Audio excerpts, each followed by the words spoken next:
दोस्तों, सभी को मेरा नमस्कार।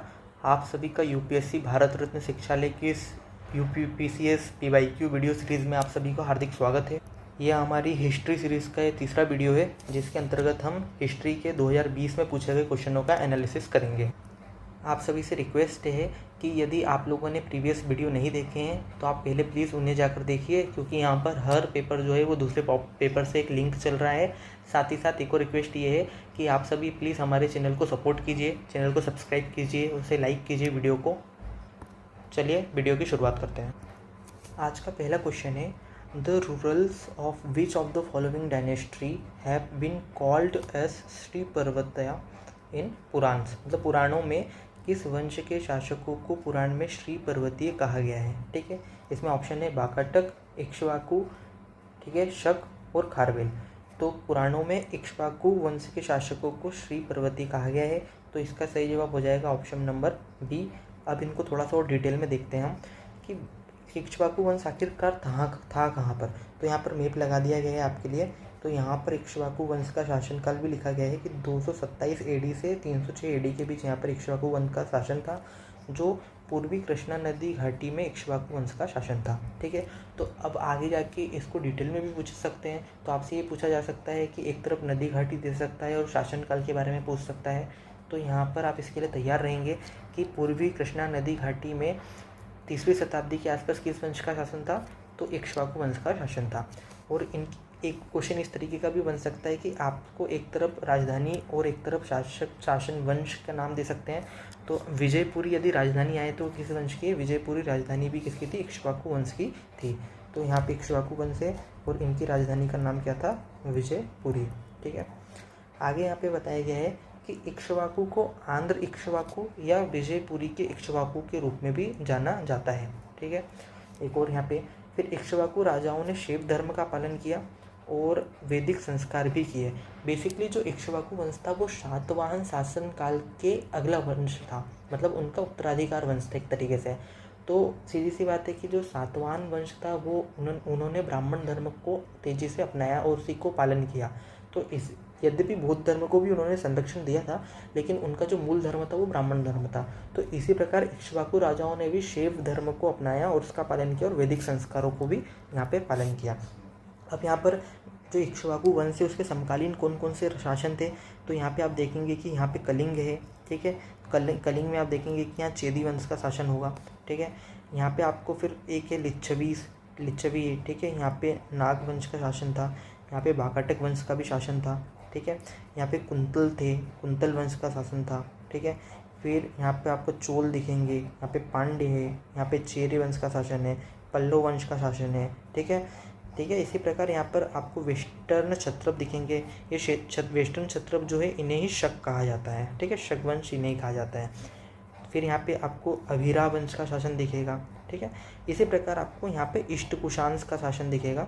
तो यहाँ पर आपको कुषाण वंश दिख रहा है, क्योंकि जो कुषाण, शक और जो हिंद यूनानियन थे तो उन सभी ने यहाँ पे पश्चिमोत्तर भारत से ही भारत में प्रवेश किया था, इसीलिए इनका शासन आपको यहाँ इन जगहों पर देखने को मिलेगा। ठीक है, अब यदि हम बात करें वाकाटक वंश के बारे में, तो वाकाटक वंश की इन्फॉर्मेशन में ये है कि ये सातवाहन के शासक थे। ठीक है, तो सातवाहन से मतलब सातवाहन जब थे उनसे पूर्व यहाँ पर वाकाटक वंश का शासन था।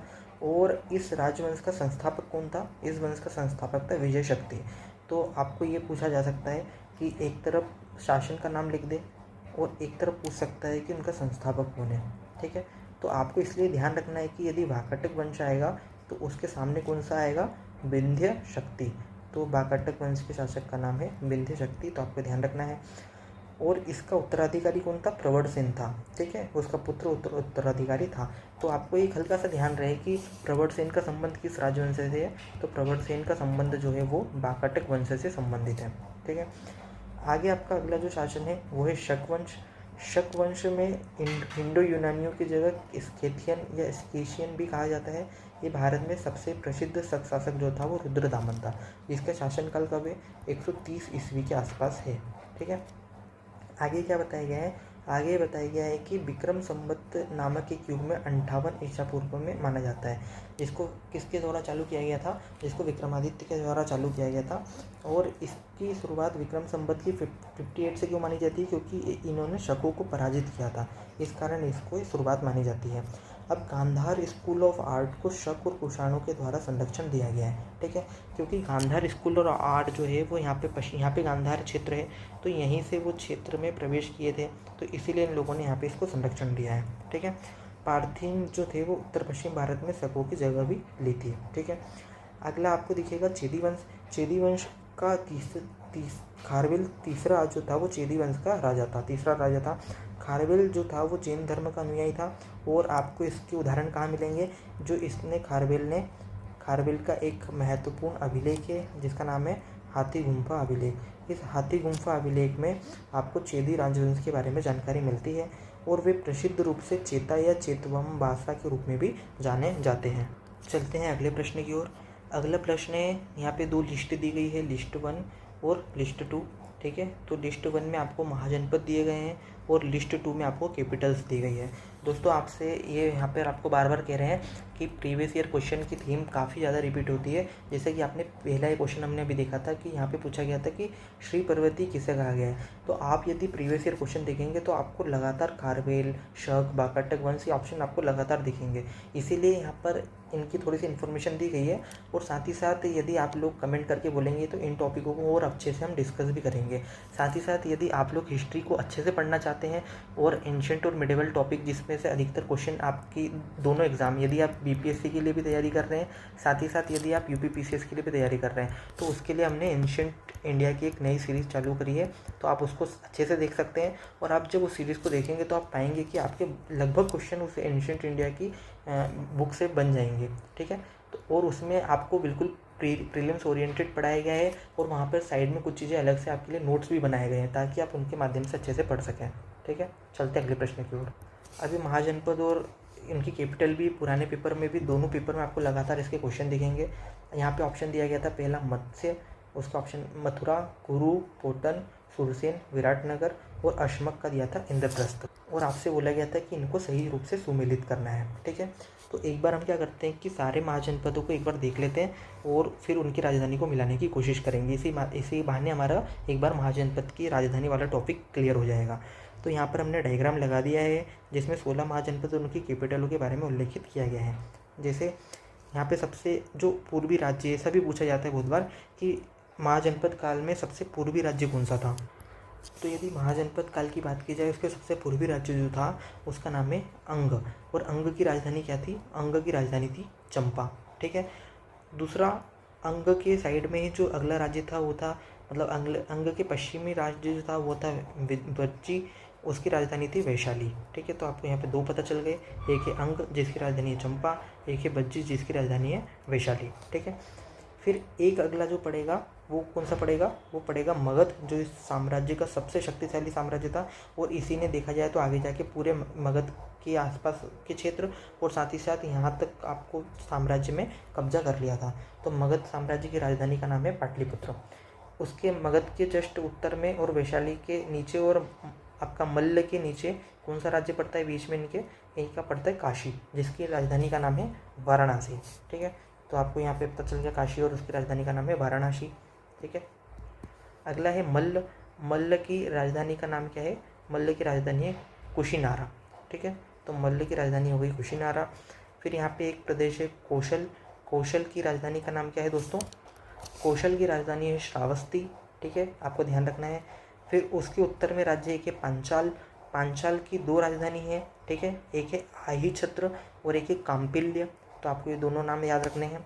फिर यदि बात की जाए पांचाल के ऊपर था हस्तिनापुर, और हस्तिनापुर का उल्लेख आपको महाभारत में भी देखने को मिलता है। हस्तिनापुर की राजधानी है कुरु, ठीक है। फिर आपके यदि बिल्कुल उत्तर पश्चिम भारत में चले जाएंगे तो यहाँ पे 2 राज्य मिलते हैं, एक है गांधार जिसकी राजधानी का नाम है तक्षशिला, ठीक है, और एक है कंबोज जिसकी राजधानी का नाम क्या है, रायपुर, ठीक है। तो ये आपको ध्यान रखना है। फिर आपको यहाँ पर देखने को मिलेगा एक है सुरसेन। सुरसेन की राजधानी का नाम क्या है, मथुरा। फिर एक राज्य मिलेगा मत्स्य, जिसके जो राजस्थान में है, जिसकी राजधानी का नाम क्या है, विराटनगर। फिर एक मत्स्य के नीचे जो है अवंती, जिसकी राजधानी का नाम है उज्जैन, ठीक है। फिर एक राज्य मिलेगा आपको कौशाम्बी, जिसकी राजधानी का नाम है क्या है, एक राज्य मिलेगा आपको वत्स, जिसकी राजधानी का नाम है कौशाम्बी, ठीक है। फिर आपको अगला राज्य मिलेगा यहाँ पर चेदी, जिसकी राजधानी का नाम क्या है, जिसकी राजधानी का नाम मिलेगा सुक्तिमती। और अगला जो सबसे दक्षिणी महाजनपद है उसका नाम क्या है, उसका नाम है अस्मक, जिसकी राजधानी का नाम होगा पोटाली, ठीक है।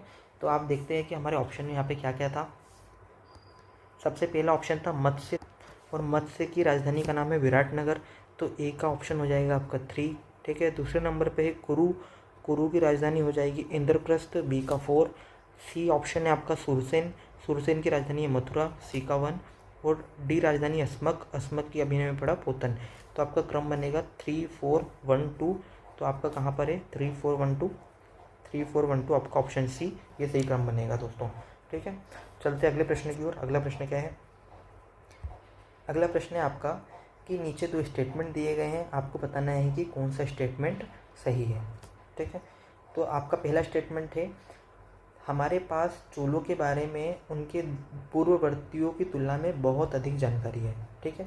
दूसरा ऑप्शन है आपका कि कारण लिखा गया उसका कि चोल शासकों ने मंदिर की दीवारों पर अपनी जीत की ऐतिहासिक वर्णन शिलालेखों को लिखने की प्रथा निभाई थी, ठीक है। तो एक बार क्या करते हैं, हम पहले चोल के बारे में थोड़ा सा जानकारी जुटाते हैं और फिर इस क्वेश्चन को सॉल्व करेंगे, ठीक है। यहाँ पे ऑप्शन में पहला एक्सप्लेनेशन दिया गया है कि चोल शासकों ने मंदिरों की दीवारों पर लंबे शिलालेख होने की प्रथा को अपनाया, जिससे उनकी विजयों का ऐतिहासिक वर्णन मिलता है। और यही कारण है कि हम चोलों के बारे में उनके पूर्ववर्तियों की तुलना में बहुत अधिक जानते हैं। तो आपका कथन कारण दोनों सही है, इसलिए यहाँ पे विकल्प आपका ए सही हो जाएगा, ठीक है। और उसकी व्याख्या भी हो रही है। लेकिन आगे क्या लिखा गया है कि चोल साम्राज्य के संस्थापक विजयालय था, जो पहले पल्लवों का सामंत था। उसने 850 में तंजौर पर कब्जा कर लिया, ठीक है। तो ये आपका पता चल गया यहाँ पे कि विजयालय किस वंश का संस्थापक था, तो चोल साम्राज्य का संस्थापक था। आपसे अभी हमने एक और क्वेश्चन देखा था कि वाकाटक वंश का संस्थापक कौन था, ठीक है। तो आपको दोस्तों ऐसे ही लगातार याद करते चलना है ताकि आपको चीज़ें याद हो सके अधिक से अधिक, और आपको तुलनात्मक रूप से जब तक पढ़ेंगे तब तक आपको चीज़ें याद रहेगी। सबसे बड़े चोल शासक जो थे वो आपको राजराज माना जाता है, और उसका पुत्र राजेंद्र प्रथम माना जाता है, ठीक है। अब इन मध्यकालीन चोल की परिचय है यहाँ पर, क्योंकि इससे पहले जो पूर्ववर्ती चोल थे वो लगभग 2nd सेंचुरी से 3rd सेंचुरी के बीच के थे, ठीक है। और उसके बाद जो आपको मध्यकालीन चोल के बारे में देखने को मिलता है, क्योंकि लगभग 4th सेंचुरी से 9th सेंचुरी तक यहाँ पर किसी भी चोल शासन का उल्लेख नहीं मिलता है। 8वीं से 12वीं शताब्दी को दक्षिण भारत के क्षेत्र में सबसे लंबे समय तक शासन करने वाले शासन के रूप में याद रखा जाता है। चोल शासन 9वीं शताब्दी में शुरू हुआ, जब उन्होंने सत्ता में आने के लिए पल्लवों को हराया, ठीक है। आपको ध्यान रखना है कि चोल शासक जो थे वो किनको हराकर सत्ता में आए थे, पल्लवों को हराकर आए थे। और इनका शासन 13वीं शताब्दी तक 5 से अधिक शताब्दियों तक चला, ठीक है। तो पहले इनने 2-3 शताब्दी तक शासन किया, कब कब, पहली शताब्दी से लेकर 3री शताब्दी तक, और 4वीं से 9वीं तक इन्होंने कोई शासन नहीं किया। उसके बाद 8वीं से लेकर 12वीं शताब्दी तक शासन किया। मध्यकाल चोल के लिए पूर्ण शक्ति और विकास का युग था। यह राजा आदित्य प्रथम और परांतक प्रथम जैसे राजाओं के द्वारा संभव हुआ। तो यहाँ पे 2 राजाओं का उल्लेख मिलता है, एक है आदित्य प्रथम, एक है परांतक प्रथम। 2 राजाओं के बारे में हम देख चुके हैं, कौन कौन से, राजेंद्र प्रथम और राजराज प्रथम। यहाँ से राजराज चोल और राजेंद्र चोल ने तमिल क्षेत्र में राज्य का विस्तार किया और अपना राज्य क्षेत्र तमिल तक बढ़ा दिया। बाद में कुलोत्तुंग चोल ने सबसे मजबूत शासन स्थापित करने के लिए कलिंग पर अधिकार कर लिया, ठीक है।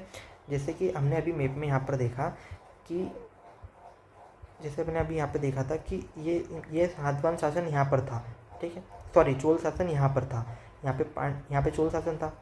अब ये चोल शासन ने क्या किया कि सबसे पहले तमिल क्षेत्र जिनके पांड्य का शासन था उनको हरा के कुछ क्षेत्र जीता। उसके बाद जो आपका कुलोत्तुंग की बात चल रही है जो प्रथम की, उसने यहाँ कलिंग के क्षेत्र पर भी अपना अधिकार जमा लिया था। तो वही चर्चा यहाँ पर की गई है, ठीक है। अब इसके कुछ प्रमुख सम्राट के बारे में बताया गया है, और उससे पहले यहाँ पर हमको देखने को मिलता है कि यहाँ पे पांड्य वंश का शासन था, यहाँ पे चोल थे, ठीक है। यहाँ पे केरल पुत्र जिन्हें चेर भी कहा जाता है उनका शासन था। अब इन्होंने इसको जीता और यहाँ पे कलिंग जो था यहाँ तक शासन अपना बढ़ा लिया था, ठीक है। अब प्रमुख सम्राट में सबसे पहला शासक आता है विजयालय। चोल साम्राज्य की स्थापना विजयालय ने की थी और 8वीं शताब्दी में तंजौर साम्राज्य पर अधिकार कर लिया और पल्लवों को हराकर शक्तिशाली चोल साम्राज्य का नेतृत्व किया। इसके बाद जो अगले शासक आते हैं उसका नाम है आदित्य प्रथम। आदित्य प्रथम विजयालय साम्राज्य के शासक बनने में सफल हुआ और उसने राजा अपराजित को भी हराया था। साम्राज्य में उसके शासनकाल में भारी शक्ति प्राप्त की और आगे देखने को मिलता है कि पांड्य राजाओं पर विजय प्राप्त करके इस क्षेत्र में पल्लवों की शक्तियों पर भी उसने नियंत्रण किया था। आगे अगला शासक, महत्वपूर्ण शासक जो है वो है राजेंद्र चोल। इस शक्तिशाली राजा राज चोल का उत्तराधिकारी था। उसके पिता भी राजा राज चोल ने भी अत्यधिक शक्तिशाली था, लेकिन राजेंद्र प्रथम के द्वारा गंगा तट पर जाने वाला पहला व्यक्ति बना। मतलब ये यहाँ से गंगा तट तक पहुँच गया था, ठीक है। और इसे लोकप्रिय रूप से गंगा का विक्टर कहा जाता है। इस काल को चोलों का स्वर्णयुग कहा जाता है। और उसके बाद राज्य में व्यापक रूप से पतन भी देखने को मिला। और इसने, आपको यहाँ पे एक फैक्ट है कि इसने गंगई कोंड चोलपुरम की भी स्थापना की थी। तो आपसे पूछा जाए कि गंगई कोंड चोलपुरम की स्थापना किसने की, तो वो की थी राजेंद्र चोल के द्वारा की गई थी। और यहीं पे एक बृहदेश्वर टेम्पल भी बनाया गया था, जिसको किसने बनाया था, इसको बनाया था राजराज प्रथम के द्वारा। तो आपको ध्यान रखना है। प्रशासन और शासन व्यवस्था। चोलों के शासन के दौरान पूरे दक्षिणी क्षेत्र को एक ही शासी बल के नियंत्रण में आया। चोलों ने निरंतर राजशाही में शासन किया। आगे बताया गया है कि विशाल राज्य को प्रांतों में विभाजित किया गया, जिसे मंडलम कहा जाता था। तो राज्य को किसमें विभाजित किया जाता था, मंडलम में। प्रत्येक मंडलम के गवर्नर में होता था, गवर्नर मतलब होता था। आगे नाडु नामक जिले में, मतलब जो मंडलम था वो किसमें विभक्त था, वो नाडु में विभक्त था, ठीक है, जिसको तहसील होती थी प्रॉपर एक, ठीक है। शासन की व्यवस्था ऐसी थी कि चोलों के युग के दौरान प्रत्येक गांव जो था वो स्वशासी इकाई के रूप में कार्य करता था।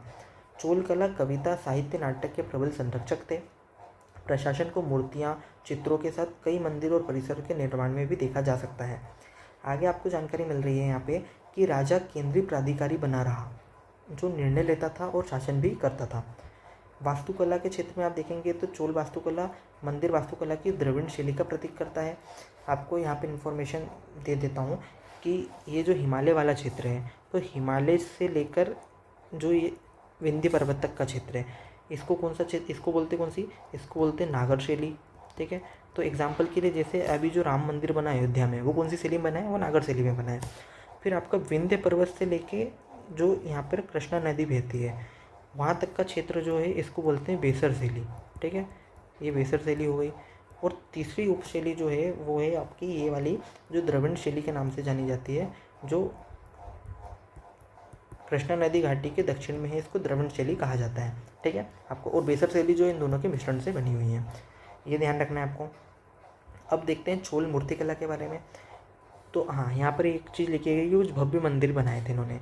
जैसे आप बृहदेश्वर मंदिर देखेंगे, राजराजेश्वर मंदिर है, गंगई कोंड चोलपुरम मंदिर है। तो ये चोल वास्तुकला के कुछ उदाहरण हैं। चोल मूर्तिकला भी बहुत फेमस है।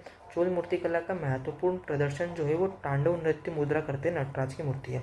आप सभी ने नटराज की मूर्ति तो देखी ही होगी, ठीक है। यदि नहीं देखी है तो आप अभी जो भारत मंडपम की जो स्थापना की गई थी, तो भारत मंडपम के सामने जहाँ पे G20 समिट हुई थी, इस भारत मंडपम के बाहर यदि आप देखेंगे तो वहाँ पे आपको कौन दिखेंगे, नटराज की मूर्ति दिखेगी, ठीक है। आगे क्या जानकारी मिलती है यहाँ पे, आगे जानकारी मिलती है कि हालांकि सबसे पहले ज्ञात नटराज की मूर्ति जिसे ऐहोल में रावण फड़ी गुफा में खोदा गया है, प्रारंभिक चालुक्य शासन के दौरान बनाई गई थी। चोलों के शासन के दौरान मूर्तिकला अपने चरम पर पहुंच गई।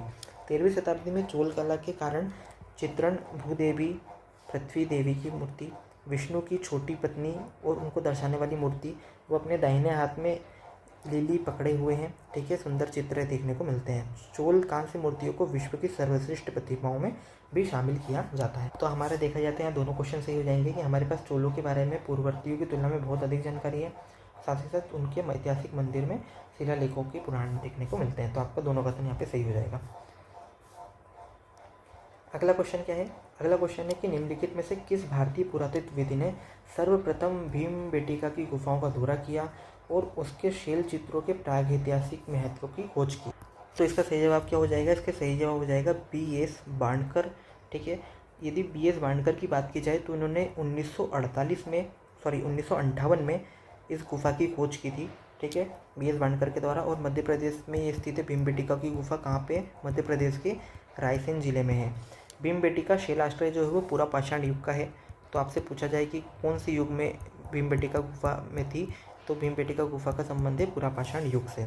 ठीक है, 2003 में इसको यूनेस्को की विश्व विरासत स्थल में भी शामिल किया गया है। ठीक है, तो ये हमें इस प्रकार की जानकारी यहाँ से मिलती है। अब आप देखेंगे कि हर साल वो हड़प्पा साइट देता है और उससे संबंधित राज्यों के बारे में पूछता है। यदि आप प्रीवियस ईयर वीडियो, इसीलिए मैं बोल रहा हूँ कि आप फॉलो कर रहे हैं तो आपके टॉपिक अच्छे से क्लियर होते रहेंगे और आपने कहीं ना कहीं उनके बारे में कहीं ना कहीं सुना होगा। जैसे यहाँ पे ऑप्शन है बालू, मांडा, पादरी और हुलास। तो आपको यदि जैसे एक पता हो यहाँ से कि आपको पता चल गया कि जो हुलास है वो कहाँ पे, वो उत्तर प्रदेश में है। ठीक है, यदि आपने प्रीवियस वीडियो देखे हो तो जैसे आपको पता चला तो आपको एक पता चल गया कि डी का क्या आएगा, एक आएगा, तो आपका एक ऑप्शन एलिमिनेट हो गया। वही इसमें से हमने कौन सा सुना हुआ है, जैसे हमने मांडा भी सुना हुआ है, तो मांडा कहाँ पर है, जम्मू कश्मीर में। तो इसका क्या हो जाएगा, बी का हो जाएगा आपका 2, और बी का 2 जैसे एलिमिनेट हुआ तो आपका एक ही बचता है कि वो ऑप्शन डी आंसर सही हो जाएगा। अब भले आपको बालू और पादरी के बारे में पता हो नहीं हो, उससे कोई फर्क नहीं पड़ता। ये प्रीवियस ईयर सॉल्व करने का एक तरीका है कि आप उनको सॉल्व करें, आपकी इन्फॉर्मेशन बढ़ाएं और उनका उपयोग आंसर्स में करते रहें ताकि आपको चीज़ें याद होती रहें। अब जैसे यहाँ पे जानकारी है कि बालू एक पुरातात्विक स्थल है, सिंधु घाटी सभ्यता से जुड़ा हुआ है और हरियाणा के कैथल शहर में है। तो हमको एक नया शहर बारे में मालूम चले गया कि बालू कहाँ पर है, तो बालू जो है वो हरियाणा में है। ठीक है, अगला, यह वहाँ पाए जाने वाले पौधों के अवशेष के लिए प्रसिद्ध है। तो क्यों प्रसिद्ध है, तो पौधों के अवशेष के लिए प्रसिद्ध है, इसका कारण पता चल गया। इसमें लहसुन के शुरुआती प्रमाण मिले, तो आपसे पूछ सकता है कि लहसुन के शुरुआती प्रमाण किस स्थल से प्राप्त होते हैं, तो कहाँ से प्राप्त होते हैं, बालू से प्राप्त होते हैं। बालू कहाँ पर है, कैथल शहर में जो हरियाणा में है। ठीक है, अगले यहाँ पे शहर की चर्चा जो है वो जम्मू कश्मीर में केंद्र शासित प्रदेश मांडा की चर्चा है। मांडा सिंधु घाटी सभ्यता का सबसे उत्तरी स्थान था। ठीक है, यह कुषाणों की उपस्थिति का भी प्रतिनिधित्व करता है क्योंकि कुषाण लोगों ने वहीं से एंट्री ली थी।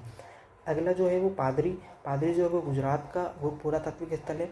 ठीक है, इस स्थान पर कठोर भंडारण जार व तांबे के कूप पाए गए हैं। केरलोधोरो के नाम से भी जाना जाता है ये, और भारत में उत्तर प्रदेश के सहारनपुर जिले में हुलास एक दिवंगत सिंधु घाटी सभ्यता का स्थल है। हुलास दोआब ताम्रपाषाणकालीन संस्कृति के चरण में 70 विषम स्थलों में से एक है जो ज़्यादातर यमुना की सहायक नदियों के उच्च किनारे पर स्थित है, जिसमें हिंडोन नदी, कृष्णा, कथानाला और मस्करा शामिल है। ठीक है, तो आपको ये ध्यान रखना है। तो आपको यहाँ से 2 शहर मिले जो हमने नहीं सुने थे, एक था बालू जो है हरियाणा में और एक है पादरी जो कहाँ पर है, गुजरात में है। तो आपको ध्यान रखना है, दो से आपकी लिस्ट में और शामिल हो गए हैं। पहला स्टेटमेंट लिखा है आपका, the sun temple of Multan is mentioned by Hiuen Tsang, Abu Zaid, Al Masudi and Al Biruni. Second statement लिखा गया है, the pilgrimage to Sambharpur was associate with sun worship. मतलब मुल्तान के सूर्य मंदिर का उल्लेख हेनसोंग, अबू जईद, अल मसूदी और अल वरूनी ने किया। संभापुर की तीर्थ यात्रा सूर्य पूजा से जुड़ी होती है। ठीक है, तो ये एक थोड़ा सा नया क्वेश्चन है, हो सके तो आप इस प्रकार के क्वेश्चंस को छोड़ें, और यदि नेगेटिव मार्किंग नहीं चाहते हैं तो, और यदि आप थोड़ा सा गेस करना चाहें या फिर अंदाज़ा लगाने की करना चाहें तो आप फिर करें। ठीक है, यहाँ पे इसका एक्सप्लेनेशन दिया गया है कि मुल्तान के सूर्य मंदिर का उल्लेख हेनसोंग, अबू जाइद, अल मसूदी और अल वरूनी के द्वारा किया गया है। संभलपुर का तीर्थ सूर्य पूजा से जुड़ा हुआ है। तो आपके दोनों कथन सही है। तो यहाँ पे आपका कौन सा स्टेटमेंट सही हो जाएगा, आपका सही आंसर हो जाएगा ए, सी आंसर सही हो जाएगा। ठीक है, आगे जानकारी है कि गंगा को उड़ीसा का चेड़ागंग भी कहा जाता है। ठीक है, राजा नरसिंह देव के द्वारा कोणार्क में सूर्य मंदिर का निर्माण करवाया गया। तो यहाँ से आपको एक थीम मिलती है कि यूपीपीसीएस सन टेम्पल से संबंधित क्वेश्चन पूछते हैं, तो आपको सन टेम्पल के क्वेश्चन और भारत में कहाँ कहाँ सन टेम्पल है उसके बारे में थोड़ा सा जान लेना चाहिए। आगे यहाँ पे कि हेनसोंग ने हर्षवर्धन के काल में भारत का दौरा किया। अल मसूदी जो है वो अरब यात्री था और उसके द्वारा मरूज उल जहाब बुक लिखी गई। तो आपसे हो सकता हो अगली बार वो, क्योंकि यहाँ इसका नाम मेंशन है, तो आपसे पूछ सकता है कि मरूज उल जहाब बुक किसने लिखी है। तो मरूज उल जहाब बुक किसकी है, एक अरब यात्री अल मसूदी की है। ठीक है, तो आपको ये ध्यान रखना है। अगला यहाँ पे लिखा गया है अल वरूनी का नाम, जिसे अबू रहमान मोहम्मद के नाम से जाना जाता था, जो मोहम्मद गजनीवी के साथ भारत आया था, उसके द्वारा तहरीक-ए-हिंद किताब-उल-हिंद लिखी गई है। आपको ध्यान रखना है ये चीज़ें। यहाँ से हमको एक नया फैक्ट क्या पता चला कि अल मसूदी की बुक का नाम क्या है, मरूज उल जहाब है। ठीक है, चलते हैं अगले क्वेश्चन की ओर। अगला क्वेश्चन है 1748 की एक्स-ला-पेल संधि के संदर्भ में निम्नलिखित कथनों में से कौन सा कथन सही है। आपका ऑप्शन नंबर 1 है कि यह कर्नाटक युद्ध समाप्त हो गया था। प्रथम कर्नाटक युद्ध इसके माध्यम से समाप्त हो गया था। दूसरा ऑप्शन है कि अंग्रेजों ने मद्रास वापस ले लिया था। अब आपके ऑप्शन तो है, अब यहाँ पे देखते हैं इसका एक्सप्लेनेशन अच्छे से देख लेते हैं। यदि बात की जाए प्रथम कर्नाटक युद्ध की तो ये 1740 से 48 के बीच लड़ा गया था। कर्नाटक जो है वो यूरोपीय लोगों के द्वारा कोरोमंडल तट और उसके भीतरी इलाकों को किया गया नाम था। मतलब जैसे कोरोमंडल तट है और इसके भीतरी इलाका जो ये वाला तट है इसको वो बोलते थे कर्नाटक। ठीक है। प्रथम कर्नाटक युद्ध जो है वो यूरोप में एंग्लो फ्रांसीसी युद्ध का विस्तार था, जिसमें ऑस्ट्रिया के उत्तराधिकार के कारण हुआ था। तो आपसे पूछ सकते हैं कि प्रथम कर्नाटक युद्ध के विस्तार का क्या कारण था, तो वो था ऑस्ट्रिया का उत्तराधिकार। ठीक है।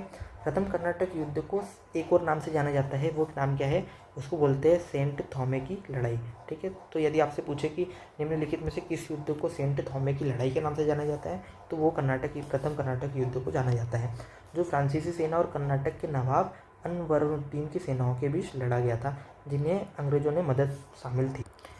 तो फ्रांसीसी सेना किससे लड़ रही है, कर्नाटक के नवाब अनवरुद्दीन से लड़ रही है। ठीक है, जिनसे अंग्रेजों ने मदद की अपील की थी। तो अंग्रेज किसके पक्ष में थे, अनवरुद्दीन के पक्ष में थे। ठीक है। एक्स-ला-पेल की संधि कब हुई, 1748 में। इसके साथ ही प्रथम कर्नाटक युद्ध समाप्त हुआ, साथ ही साथ ऑस्ट्रिया के उत्तराधिकार के युद्ध को समाप्त कर दिया गया। तो आपसे यहाँ पे पहला क्या क्वेश्चन पूछा था, एक्स-ला-पेल संधि के संदर्भ में यह प्रथम कर्नाटक युद्ध था। ठीक है। अंग्रेजों ने मद्रास वापस ले लिया। ठीक है। तो ये हमको जानकारी देखते हैं मिलती है कि इसमें इस संधि की शर्तों के तहत मद्रास को अंग्रेजों को वापस सौंप दिया गया था। बदले में फ्रांसीसी ने उत्तर अमेरिका में अपने क्षेत्र को प्राप्त कर लिया। तो यहाँ पर आपके दोनों स्टेटमेंट क्या हो जाएंगे, दोनों स्टेटमेंट सही हो जाएंगे। आपका सही जवाब हो जाएगा ऑप्शन नंबर सी। अगला यहाँ पर है दूसरा कर्नाटक युद्ध। दूसरा कर्नाटक युद्ध जो है वो 1749 लेके 54 के बीच हुआ। दूसरे कर्नाटक युद्ध की पृष्ठभूमि भारत में आंग्ल फ्रांसीसी प्रतिद्वंद्विता प्रदान करती है। प्रथम कर्नाटक युद्ध की समाप्ति के बाद भारत में शांति अल्पकालिक ही थी, क्योंकि एक ही साल का अंतर था। 1748 में एक्स-ला-पेल की संधि हुई थी। यह अवसर 1748 में हैदराबाद के स्वतंत्र राज्य के संस्थापक निज़ाम उल मुल्क की मृत्यु और कर्नाटक के नवाब दोस्त अली के दामाद चंदा साहिब की रिहाई के कारण हुआ। ठीक है। डुप्लेक्स ने मुजफ्फर जंग जो हैदराबाद का था और चंदा साहिब कर्नाटक के साथ गठबंधन किया, जबकि अंग्रेज किसके समर्थक थे, अंग्रेज थे अनवरुद्दीन के। ठीक है। अंग्रेज इसका समर्थन कर रहे थे। शुरुआती उलटफेर के बाद रॉबर्ट क्लाइव विजयी होकर उभरा और गॉडहेड ने 1755 में 1755 में अंग्रेजों के साथ पांडिचेरी की संधि के हस्ताक्षर किए। तो आपको यहाँ पे अगली बार क्या हो सकता है, वो क्वेश्चन में थोड़ा सा इजाफा कर सकता है।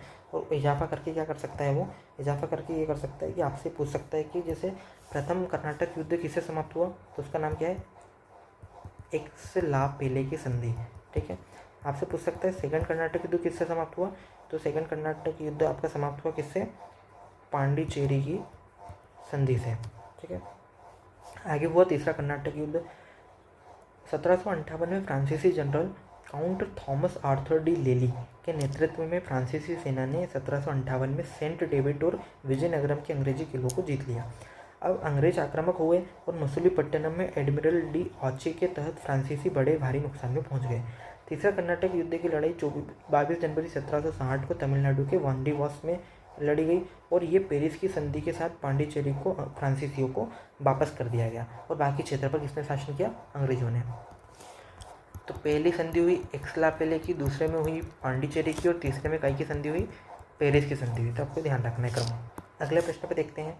यहाँ पे 2 सूची दी गई है। इसमें एक्ट है Indian arm act 1876, royal title act 1878, India high court act 1869, Indian divorce act 1861। आपको सुमेलित करना है। ठीक है। आप ये देखेंगे कि ये क्वेश्चन लगातार तीसरे साल पूछे जा रहे हैं, मतलब, और ये जो एक्ट है तो दूसरी बार आ गया है। भारतीय सशस्त्र अधिनियम पहले पूछ चुके हैं। ठीक है। भारतीय उच्च न्यायालय अधिनियम भी पहले पूछा जा चुका है। ठीक है। तो यदि आप इन दोनों को यदि आपको पता हो तो आपका क्या आंसर बन सकता है, देखते हैं। यदि भारतीय सशस्त्र अधिनियम की बात की जाए ऑप्शन ए की, तो इसका सही जवाब क्या हो जाएगा, इसका हो जाएगा बी, जो दूसरे नंबर पे 1878। तो आपका यहाँ पे ए का 2 आएगा। और भारतीय उच्च न्यायालय अधिनियम की बात की जाए कब का है, तो भारतीय उच्च न्यायालय जो अधिनियम है इसका सही जवाब क्या होगा, इसका सही जवाब होगा चौथे नंबर वाला 1861। तो सी का यदि हम 4 लगाते हैं तो ए का 2, ए के 2 में 2 एलिमिनेट हो गए, और सी का 4 यदि लगाएं तो आपका आंसर सीधा निकल जाएगा डी। ठीक है, आपको 2 पता हो नहीं तो भी बन जाएगा, यही प्रीवियस ईयर क्वेश्चन का महत्व है। यदि भारतीय शास्त्र अधिनियम की बात की जाए 1878 का है। अधिनियम ने आग्नेयास्त्रों के निर्माण, बिक्री, कब्जे और उसकी आवाजाही को विनियमित किया। ठीक है, किसकी बात कर रहे हैं? आग्नेयास्त्रों की। इसमें हथियार ले जाने के लिए अनिवार्य लाइसेंसिंग कर दिया गया, लेकिन कुछ समूह और व्यक्तियों के लिए बहिष्करण भी कर दिया गया। यदि बात की जाए 1859 के अधिनियम की, तो 1962 के हथियार अधिनियम का ये पूरक है। भारतीय शस्त्र अधिनियम 1878 को शस्त्र अधिनियम 1959 से प्रतिस्थापित कर दिया, क्योंकि जो 1858 का था वो काफ़ी पुराना था और अंग्रेजों के ज़माने का था। उसको जब आज़ाद हुए तो 1959 से प्रतिस्थापित किया, क्योंकि जो 1878 का था वो ब्रिटिश हितों के लिए था, लेकिन हमें स्वतंत्र भारत के राज्य का निर्माण करना था तो हमने इस पर चेंज किया है कुछ। इसी प्रकार शाही उपाधि अधिनियम कब का है? रॉयल, यहाँ पे अगला है रॉयल टाइटल एक्ट, ये 1876 का है। ठीक है, तो इसमें साम्राज्य की अधिकारी के तौर पर केसरी हिंद के रूप में अनुवादित किया गया है और 1877 के दिल्ली दरबार में उनको अलंकृत किया गया। 1876 का शाही उपाधि अधिनियम डिसरायली की प्रसिद्ध साम्राज्यवादी उपायों में से एक था। ठीक है, तो शाही उपाधि अधिनियम का संबंध किससे है? जो उस समय विक्टोरिया थी, उन्होंने क्या किया था? केसरी हिंद की उपाधि रखी थी, इसलिए उसके समय का था। भारतीय उच्च न्यायालय अधिनियम 1861, इसमें विभिन्न प्रांतों के लिए उच्च न्यायालय बनाने और कोलकाता, मद्रास, बॉम्बे के लिए सर्वोच्च न्यायालय के समाप्त भी कर दिया गया। ठीक है, मतलब सर्वोच्च न्यायालय समाप्त करके विभिन्न राज्य कोलकाता, बॉम्बे और मद्रास के लिए अलग अलग उच्च न्यायालय बनाए गए। 1773 के रेगुलेटिंग एक्ट के तहत कोलकाता में सर्वोच्च न्यायालय बनाया था, जिसको 1861 के एक्ट से समाप्त करके 3 उच्च न्यायालय बनाए, कोलकाता, मद्रास और बॉम्बे में। ठीक है, आगे क्या बताया गया है कि मद्रास और बॉम्बे में सर्वोच्च न्यायालय किंग जॉर्ज तृतीय के द्वारा 1800 और 1823 में स्थापित किए गए थे, लेकिन आगे जाके 1861 में समाप्त कर दिए गए। मतलब यहाँ पे स्टोरी क्या बन रही है? यहाँ पे स्टोरी ये बनी कि 1773 का रेगुलेटिंग एक्ट आया, जिसके माध्यम से सुप्रीम कोर्ट बना पहला कलकत्ता में। ठीक है, आगे जाके क्या हुआ कि 1800 में कहाँ पे बना? मद्रास में सुप्रीम कोर्ट, इसको भी सुप्रीम कोर्ट कहते थे, और 1823 में बना बॉम्बे में, इसको भी सुप्रीम कोर्ट कहते थे। फिर आगे गए 1861 का एक्ट लेके आए, हाई कोर्ट एक्ट, इसके माध्यम से तीनों समाप्त, इनकी जगह अलग अलग हाई कोर्ट बना दिए तीनों के लिए। ठीक है, आगे अधिनियम ईसाई धर्म के लोगों के तलाक से संबंधित था, भारतीय तलाक अधिनियम 1869। किससे संबंधित है? ईसाई धर्म के लोगों के तलाक से। ईसाई के बीच तलाक को विनियमित करने के लिए एकमात्र संहिताबद्ध कानून था। ठीक है, तो हमारे सामने यहाँ पे क्या क्रम बना? जो भारतीय शास्त्र अधिनियम है वो कब का है? वो है 1878 का, तो ये आ जाएगा ऑप्शन 2। बी नंबर पर है भारतीय टाइटल अधिनियम, ये कब का है? ये 1976 का है, तो इसका आ जाएगा 1। सी नंबर पर बनता है आपका भारतीय उच्च न्यायालय अधिनियम। ठीक है, ये कब का है? तो ये 1861 का है, ये आ जाएगा आपका 4। और डी नंबर पे आपका है भारतीय तलाक अधिनियम, जो है 1869 का, इसका बनता है आपका ऑप्शन 3। तो क्रम बना 2, 1, 4, 3, तो आपका सही जवाब हो जाएगा आपका ऑप्शन नंबर डी। अगला प्रश्न है, यहाँ पे फिर से 2 लिस्ट दी गई है, लिस्ट 1, लिस्ट 2। सिंधु घाटी सभ्यता और एक तरफ दिए गए हैं कि उनकी इनकम किस प्रकार का था, क्या सोर्स था। ठीक है, यदि सिंधु घाटी सभ्यता की बात की जाए तो हम हमेशा पढ़ते हैं कि वो पहली नगरीय सभ्यता थी। तो आप जैसे देखते हैं ए का 4, तो आपका कोई एलिमिनेट होता है क्या? बिल्कुल, आपके 2 ऑप्शन यहाँ एलिमिनेट हो रहे हैं। ठीक है, आप 50-50 पे आ गए एक ही एलिमिनेट करने से। यदि बात की जाए उत्तर वैदिक काल की, तो उत्तर वैदिक काल जो है वो कौन सा समाज था? वो एक प्रकार के कृषि प्रधान समाज था, तो आपको बी का आ जाएगा 3। सी नंबर पे यदि बात की जाए ऋग्वैदिक समाज, ऋग्वैदिक समाज उत्तर वैदिक काल से पहले का एक प्रकार के देहाती कबीलाई लोग थे ये लोग, तो सी का आ जाएगा 1। और डी नंबर पर जो मध्यकालीन काल है उसका सही जवाब क्या हो जाएगा? जमींदारी, तो आपका ऑप्शन हो जाएगा 4, 3, 1, 2। तो आपका क्रम क्या हो जाएगा? 4, 3, 1, 2, सही आंसर हो जाएगा ऑप्शन नंबर डी।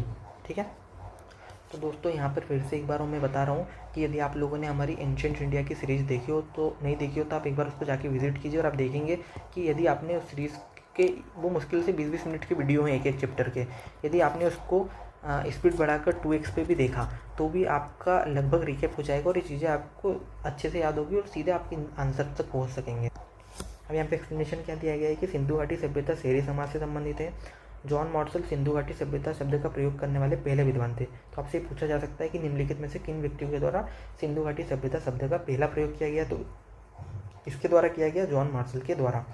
हड़प्पा के लोग कपास का उत्पादन करने वाले सबसे प्रारंभिक व्यक्ति थे। सिंधु घाटी सभ्यता आदि ऐतिहासिक कला के ताम्रयुग और कांस्य युग से संबंधित है। बाद में जो समाज आया सिंधु घाटी के बाद, पहला ये आया था। दूसरा आया ऋग्वैदिक समाज। ऋग्वैदिक समाज जो था वो मिश्रित अर्थव्यवस्था थी, जिसमें कृषि और पशुपालन दोनों का मिश्रित रूप था। ये कृषि का बेहतर ज्ञान तो था, हल के फाल का उल्लेख मिलता है और गाय का विनियमन मानक इकाई थी। मतलब इनके हर जीवन में संबंधित क्या से थी, गाय से संबंधित थी। लेकिन आपको ध्यान रखना है कि एक प्रकार की कबीलाई संस्कृति थी। ठीक है। अगले लोग थे उत्तर वैदिक समाज, जो कृषि प्रधान बन गया था और इनका पशुपालन जो था वो द्वितीय कार्य बन गया था। ठीक है। कृषि ने मवेशियों के पालन के उद्देश्य को बदलना शुरू कर दिया, और क्योंकि इसका उपयोग जो है वो कृषि कार्य में किए जाने लगे थे, और ये चावल, जो सेम, तिल और गेहूँ की खेती करने लगे थे। मध्यकालीन जो ज़्यादातर समाज था, वो भूमि जो थी वो साम्राज्य से संबंधित थी, जिसको खालसा भूमि कहते हैं। और खालसा भूमि के साथ ही साथ जो मुगल काल की यदि बात की जाए मध्यकाल में, तो आपको जमींदारी प्रणाली देखने को मिलेगी। क्योंकि यदि सातवाहन शासन हमने देखा, अच्छे से पढ़ा हो कभी आपने, तो सातवाहन शासन काल में ब्राह्मणों को भूमि अनुदान मिलने लगा था। ब्राह्मणों को मिलने वाले भूमि अनुदान के कारण क्या हो रहा था कि सामंतवादी सिस्टम बन गया था। सामंतवादी सिस्टम में संबंधित से था कि इनको भू राजस्व का अधिकार था उस क्षेत्र पर, और जमींदारी व्यवस्था की इसी प्रकार शुरुआत हुई थी, जो आगे जाके मुगल काल में आपको देखने को मिलेगी। ठीक है। अब चलते हैं अगले प्रश्न। अगला प्रश्न है यहाँ पर कि जो आप who had merged Sikkim in India, Sikkim को किसने भारत में मर्ज किया? Lord Hastings, lord William Bentinck, lord Dalhousie या लॉर्ड ऑकलैंड? तो किसने मर्ज किया? लॉर्ड डलहौजी इसका सही आंसर हो जाएगा option number C. Lord Dalhousie ने सिक्किम को भारत में मिला लिया। सिक्किम चोग्याल के द्वारा शासित भारतीय रियासत थी। तो आपको ध्यान रखना है कि सिक्किम पर किसका शासन था, तो चोग्याल वंश का शासन था। ठीक है। आगे क्या बताया गया है? 1947 में ब्रिटिश सर्वोच्च शक्ति के बाद सिक्किम भारत का संरक्षित क्षेत्र भी बन गया, और ये आपको किस अमेंडमेंट से? 36 कॉन्स्टिट्यूशनल अमेंडमेंट के द्वारा बनाया गया था। सिक्किम पर कब्जा करने वाले पहले ज्ञात लोग लेप्चा थे। लेप्चा एक जनजाति का नाम है। अब यहाँ पे हम देख लेते हैं कि डलहौजी के बारे में, तो डलहौजी की थोड़ी सी जानकारी जुटाते हैं। जो दूसरा आंग्ल सिख युद्ध हुआ था 1848 से 49 के बीच, ठीक है, तो यहाँ से आपको एडिशनल जानकारी भी बहुत सारी मिलती जाएगी, आप उनको नोट करते चलेगा। दूसरा आंग्ल सिख युद्ध था 1848 से 49 के बीच लड़ा गया था। इसके समय ही बोर और बर्मा या पेगू जो था 1852 में, ठीक है, इसका विलय कर लिया गया। तीसरा पंजाब का विलय किया गया कब? 1849 में। तो पंजाब का विलय हुआ 1849 में, 1849 में। बर्मा का विलय हुआ 1852 में। व्यपगत का सिद्धांत इसके द्वारा लेके आया। ये एग्जामिनर का बहुत फेवरेट क्वेश्चन है कि व्यपगत का सिद्धांत किसका है, तो लॉर्ड डलहौजी का है। इसमें सतारा 1848 में, जेतपुर और संबलपुर 1849 में, ठीक है, शामिल किया गया। उदयपुर शामिल किया 52 में, झांसी 53 में, नागपुर 54 में और अवध 56 में इसमें शामिल किया गया। ठीक है। तो आपसे पूछ सकते हैं कि व्यपगत सिद्धांत के तहत शामिल पहला राज्य कौन सा था, तो सतारा, ठीक है, 1848 में। फिर 1854 में इसी के समय वुड डिस्पैच आया था, इसको हम प्रीवियस वीडियो में देख चुके हैं। एंग्लो वर्नाकुलर एक्ट और सरकारी कॉलेज को खोलना इसका उद्देश्य था। 1853 में रेलवे कार्यरत की गई, ठीक है। 53 में बॉम्बे से थाने के बीच रेलवे चलाई गई। सिक्किम के राजा ने 2 ब्रिटिश अधिकारियों को पकड़ लिया और डलहौजी ने उन्हें अधिकारियों को रिहा करने के लिए कहा। ऐसा करने से इनकार करने पर उसने सिक्किम पर हमला कर लिया और राजा को हराया और उसने डलहौजी पर भी कब्जा कर लिया। ठीक है। आगे देखेंगे लॉर्ड हेस्टिंग के बारे में, जो 1813 से 23 के बीच आया था। लॉर्ड हेस्टिंग के समय ही एंग्लो नेपाली युद्ध हुआ तथा सगोली की संधि हुई 1816 में। तो सगोली की संधि का संबंध किससे? एंग्लो नेपाली युद्ध से है। तो आपसे पूछ सकते हैं, सीधा क्वेश्चन आ सकता है स्ट्रेट, उसमें कोई स्टेटमेंट नहीं, सीधा क्वेश्चन आया कि प्रथम एंग्लो नेपाल युद्ध 1814 से 16 किस गवर्नर जनरल या वायसराय के समय देखने को मिलता है? तो किसके समय मिलता है? लॉर्ड हेस्टिंग के समय मिलता है, क्योंकि कब हुआ था? 1814 से 16 के बीच। और 1813 से 23 तक कौन भारत का गवर्नर जनरल था? तो वो था लॉर्ड हेस्टिंग। ठीक है। और इसमें सगोली की संधि के साथ 1816 में समाप्त हुआ। तो आपको सगोली की संधि का समय भी याद रखना है, कब हुई थी? 1816 में याद हुई थी। तीसरा मराठा युद्ध 1817 से 19 के बीच चला, ये भी लॉर्ड हेस्टिंग के समय हुआ। मराठा संघ का विघटन हो गया और बॉम्बे प्रेसिडेंसी का निर्माण किया गया। बॉम्बे प्रेसिडेंसी का निर्माण किसके समय हुआ था? लॉर्ड हेस्टिंग के समय हुआ था। थॉमस मुनरो के द्वारा रैयतवाड़ी व्यवस्था की स्थापना भी लॉर्ड हेस्टिंग के समय हुई थी। विलियम बेंटिक की बारी यदि देखा जाए तो विलियम बेंटिक जो था उसके समय सती प्रथा का उन्मूलन हुआ, ठगी प्रथा का दमन हुआ। आप पूछ सकते हैं कि ठगी प्रथा कब उन्मूलन हुआ? 1830 में। सती प्रथा पर कानून कब बना? 1829 में। ठीक है। चार्टर अधिनियम कब आया? 1833 में। तो आपको ये सब चीज़ें ध्यान रखना है और एक दूसरे से लिंक करके चलना है। 1835 का संकल्प आया, जिसको क्या कहते हैं? जिसको मैकाले मिनट के नाम से भी जाना जाता है। ये शैक्षिक सुधार और आधिकारिक अंग्रेजी भाषा की शुरुआत से संबंधित था। इसको भी हम प्रीवियस वीडियो में देख चुके हैं अच्छे से। लॉर्ड ऑकलैंड की यदि बात की जाए तो प्रथम आंग्ल अफगान युद्ध जो था वो ऑकलैंड के समय हुआ था, और अफगानिस्तान में ब्रिटिश असफलताओं के भारत के वापस इसका बुलावा आ गया। चलते हैं अगले क्वेश्चन पर। अगला क्वेश्चन है कुछ बुक्स के नाम है, उनके राइटर के नाम है, ठीक है। जैसे पहला है आपके सामने the story of my deportation, ठीक है। तो ये किसकी है? ये लाला लाजपत राय की बुक है। तो लाला लाजपत राय कौन से नंबर पे आ जाएगा? ए के 3 नंबर पे है, ठीक है। यदि बात की जाए इस बुक के बारे में, तो ये लाला लाजपत राय की यहाँ पे इमेज लगा दी गई है। इनकी बुक का नाम क्या है? The story of my deportation. पुस्तक मांडले में निर्वासित लाला लाजपत राय के जीवन की कहानी है। मतलब इनको क्या किया था? मांडले जेल में निर्वासित किया गया था, तभी पुस्तक लिखी गई थी। 1908 में इसको प्रकाशित की गई थी, ठीक है। अगली जो बुक है गीता रहस्य, वो बाल गंगाधर तिलक की है, और इस पुस्तक को कर्मयोग शास्त्र के नाम से भी जाना जाता है, 1915 में प्रकाशित की गई थी। अगला है a nation in making. A nation in making जो है वो सुरेंद्र नाथ बनर्जी की बुक है। ये सुरेंद्र नाथ बनर्जी हैं और इनकी आत्मकथा है, मतलब खुद ने लिखी होगी, 1925 में प्रकाशित की गई थी। अगला है इंडिया विंस फ्रीडम। ये अबुल कलाम आज़ाद की बुक है, जो भारतीय स्वतंत्रता आंदोलन की कहानी बताती है। इसको 1988 में प्रकाशित किया गया था, ठीक है। तो आपको यहाँ ध्यान क्या क्या रखना है? The story of my deportation, ये किसकी बुक है? The story of my deportation है लाला लाजपत राय की, तो आपका हो जाएगा ए का 3, ठीक है। गीता रहस्य लाला लाजपत सॉरी बाल गंगाधर तिलक की, तो आपका बी का क्या हो जाएगा? बी का हो जाएगा 4। जैसे बाल गंगाधर तिलक की गीता रहस्य बहुत सारे लोगों ने सुनी होगी, यदि इनमें से नहीं पता हो तो कैसे आंसर लगाएंगे? यदि गीता रहस्य बाल गंगाधर तिलक का हो बी का 4, तो कौन कौन से एलिमेंट हो गए? 2 एलिमेंट हुए। तो आपके सामने बचे अब ए और सी, ठीक है। सी यदि देखा जाए a nation in making, a nation in making है सुरेंद्र नाथ बनर्जी की, तो सी का 1। और डी नंबर है इंडिया विंस फ्रीडम, जो किसकी बुक है? मौलाना अबुल कलाम आज़ाद की, तो ये हो जाएगा आपका डी का 2। तो आपका सही जवाब क्या हो जाएगा? ऑप्शन ए इसका सही जवाब हो जाएगा। अगला प्रश्न है निम्नलिखित में से किसने 1755 में डिंडीगुल मैसूर में एक आधुनिक शस्त्रागार की स्थापना की गई? तो ये क्वेश्चन यूपीएससी में पूछ चुके हैं, ठीक है। उसी का ये मान के चलो कि आप PYQ है, तो यदि आप बोलेंगे तो मैं यूपीएससी का PYQ के लिए भी एक सीरीज़ करवा दूंगा इसी प्रकार से, ठीक है। क्योंकि यूपीएससी के बहुत सारे क्वेश्चन जो है आपके यूपीपीसीएस में आ जाते हैं, ठीक है। 1755 में डिंडीगुल मैसूर में एक आधुनिक शस्त्रागार की स्थापना किसने की? तो यदि आपको मान के चलो कुछ भी नहीं पता है और आपको सिर्फ इतना पता है कि इस समय मैसूर में कौन रूल कर रहा था, तो हैदर अली रूल कर रहा था, तो आप उससे भी सही आंसर लगा सकते हैं, ठीक है। 1755 ईस्वी में हैदर अली के द्वारा डिंडीगुल मैसूर में एक आधुनिक शस्त्रागार की स्थापना की गई। हैदर अली ने प्रथम आंग्ल मैसूर युद्ध में अंग्रेजों को हरा दिया था, आपको स्टेटमेंट ध्यान रखना है। साथ ही साथ मद्रास की संधि हुई थी, ठीक है। टीपू सुल्तान हैदर अली का पुत्र था। आंग्ल मैसूर युद्ध द्वितीय युद्ध में वॉरेन हेस्टिंग था। वॉरेन हेस्टिंग के द्वारा फ्रांसीसी बंदरगाह माहे पर हमला किया गया और हैदर अली के क्षेत्र में स्वामित्व में था वो। 1781 में हैदर अली जो था वो पोर्तो नोवा में आयरी कोटी द्वारा पराजित हुआ और चौथे आंग्ल मैसूर युद्ध में लॉर्ड वेलेस्ली के द्वारा आक्रमण किया गया और टीपू सुल्तान की मृत्यु हो गई। तृतीय आंग्ल जो मैसूर युद्ध था वो श्रीरंगपट्टनम की संधि के साथ समाप्त हुआ, जबकि द्वितीय युद्ध में उसने मंगलोर की संधि की थी टीपू सुल्तान के साथ। टीपू सुल्तान ने विदेशी व्यापार को विकसित करने के लिए फ्रांस, तुर्की और पेगू दूतावास अपने भेजे थे, ठीक है। अगले क्वेश्चन पर चलते हैं। अगले क्वेश्चन है, इसमें पहला स्टेटमेंट लिखा गया है कि ब्रिटिश सरकार ने भारत के विभिन्न हिस्सों में अलग अलग भूमि राजस्व प्रणाली लागू की। दूसरा लिखा गया है कि उसने भारतीय किसानों में विभिन्न वर्गों का निर्माण किया।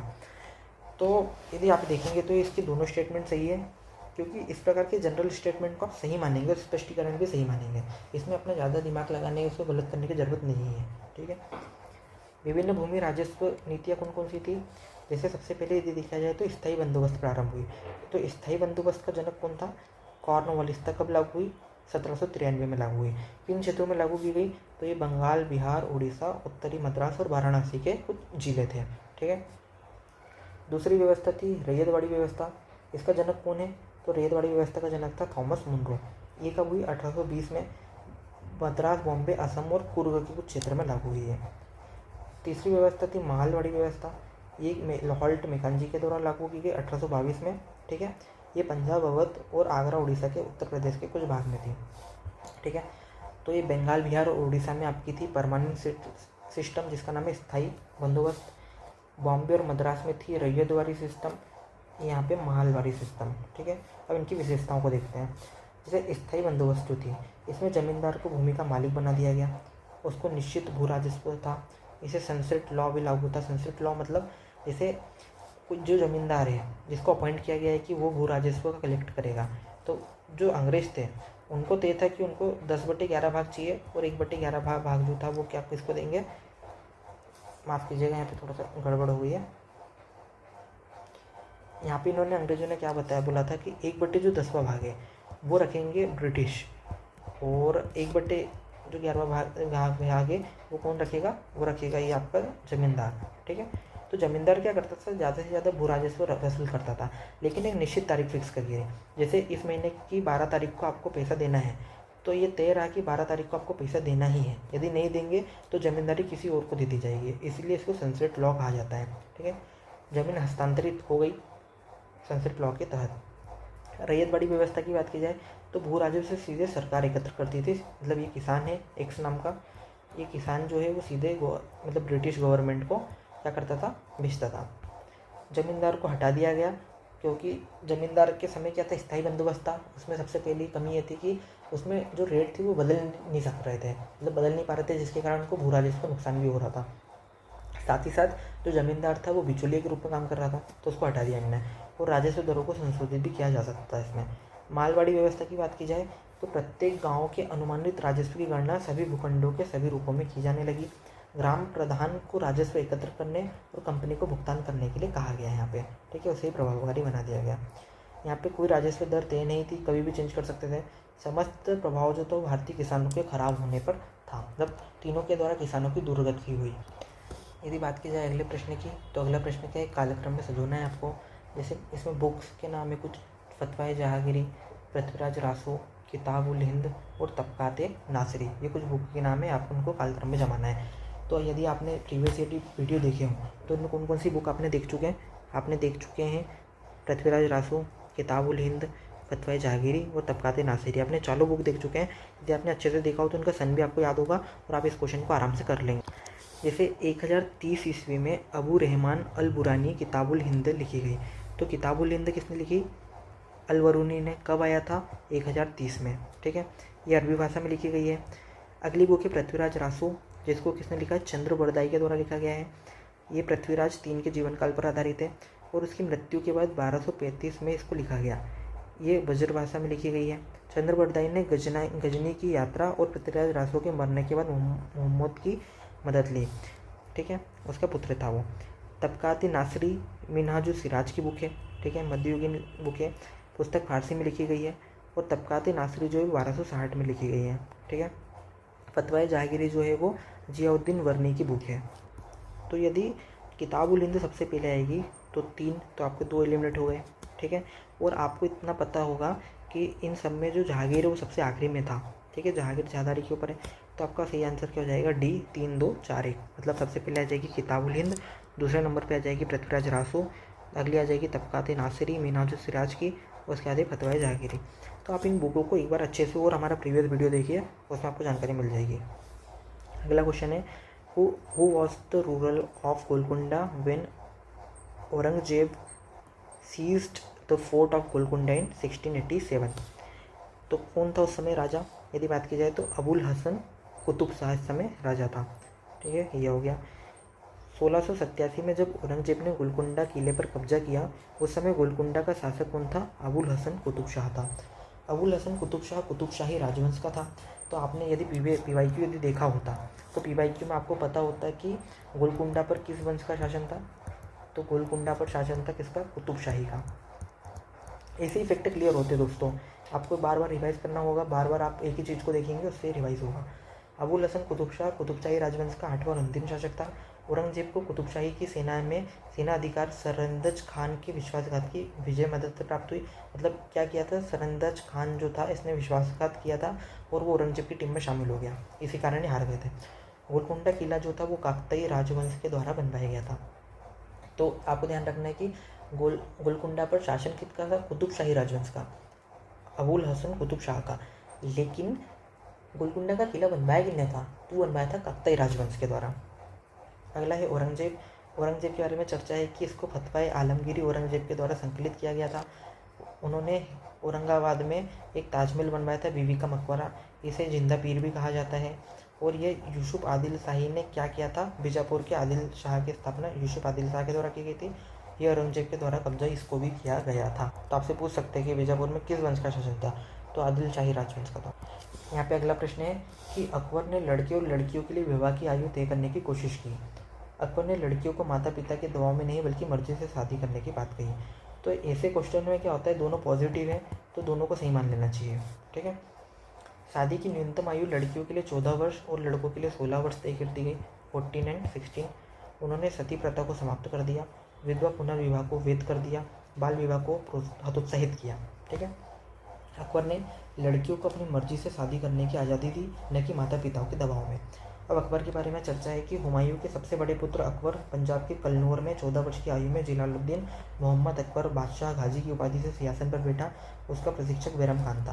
पानीपत की दूसरी लड़ाई में हेमू और बैरम खान के बीच लड़ा गया, जिसमें अकबर का प्रतिनिधि था और वो जीत गया था। बैरम खान के द्वारा हेमू को हराया गया, कब्जा कर लिया गया, मार दिया गया। हल्दी घाटी का युद्ध 1576 में मेवाड़ के राणा प्रताप और आमेर के मानसिंह के नेतृत्व वाली मुगल सेना के बीच लड़ा गया था। तो हल्दी घाटी का युद्ध किस किस के बीच लड़ा गया था?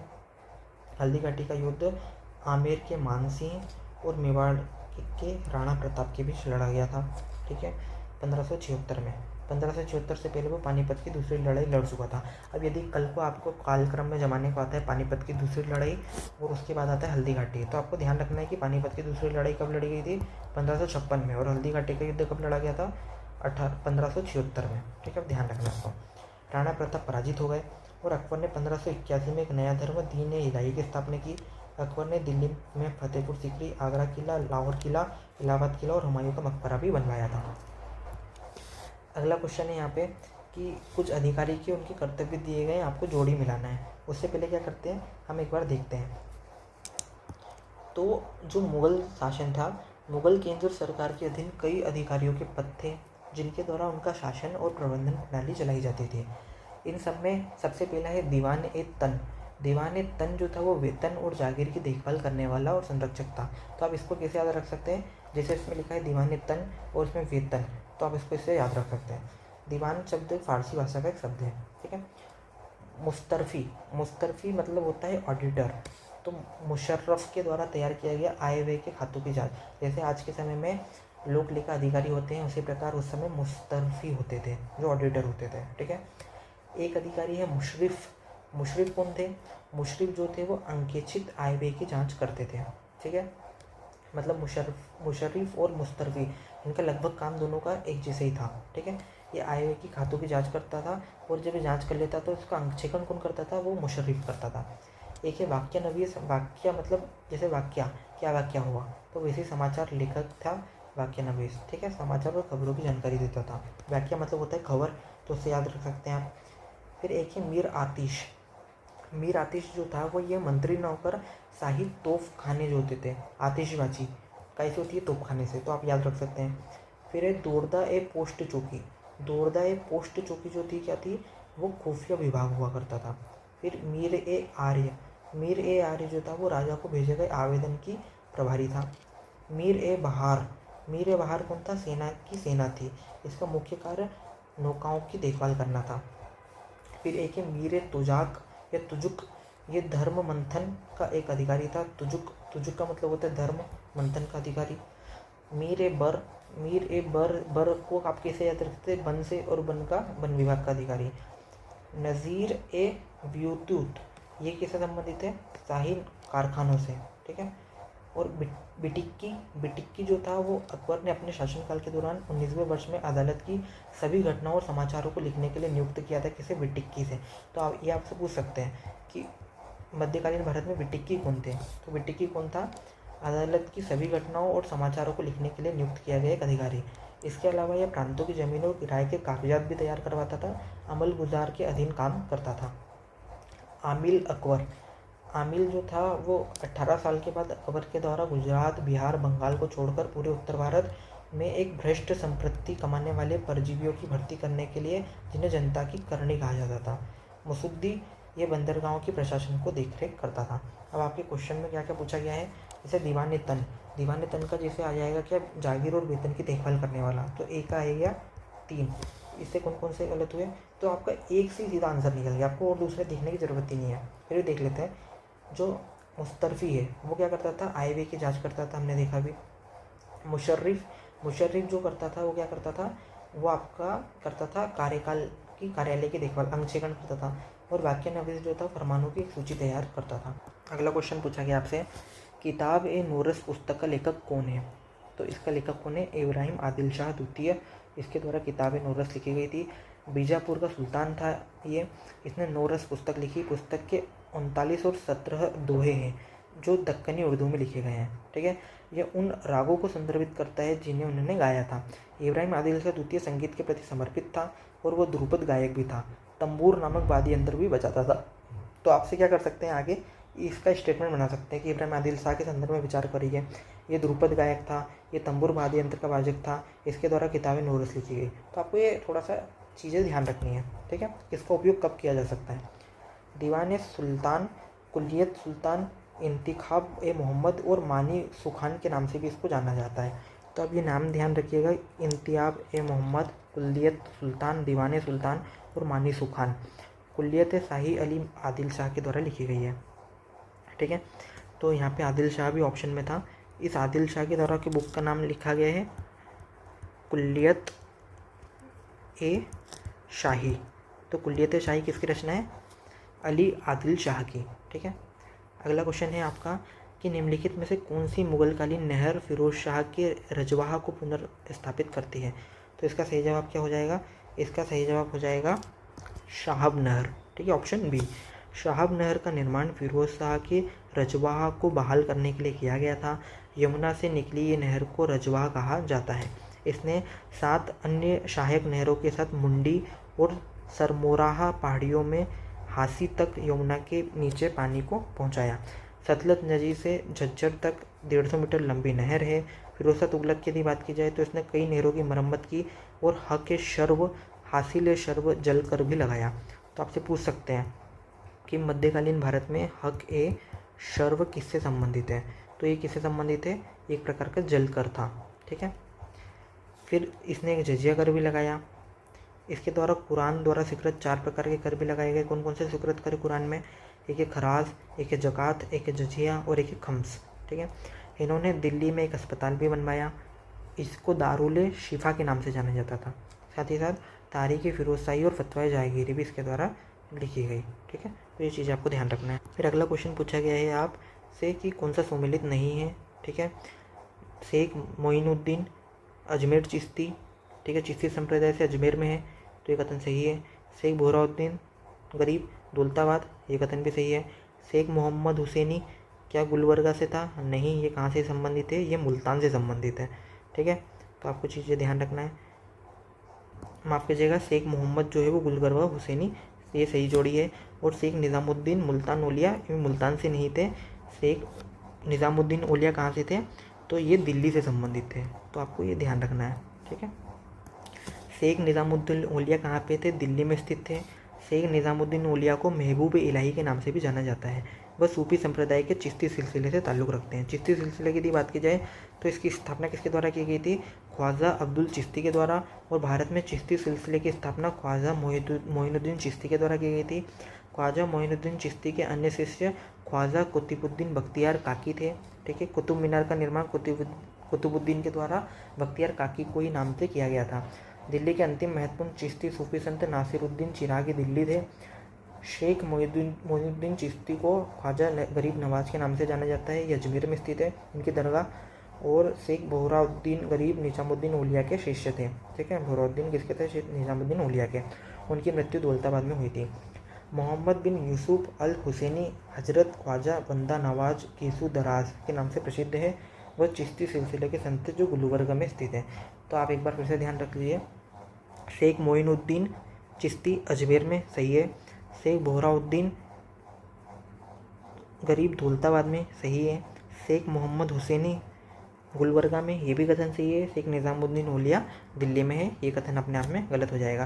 तो दोस्तों, ये हमारा 2020 का PYQ सीरीज़ था। यदि आपको अच्छा लगा हो तो आप प्लीज़ इसके लाइक कीजिए, चैनल को सब्सक्राइब कीजिए और हमें सपोर्ट कीजिए।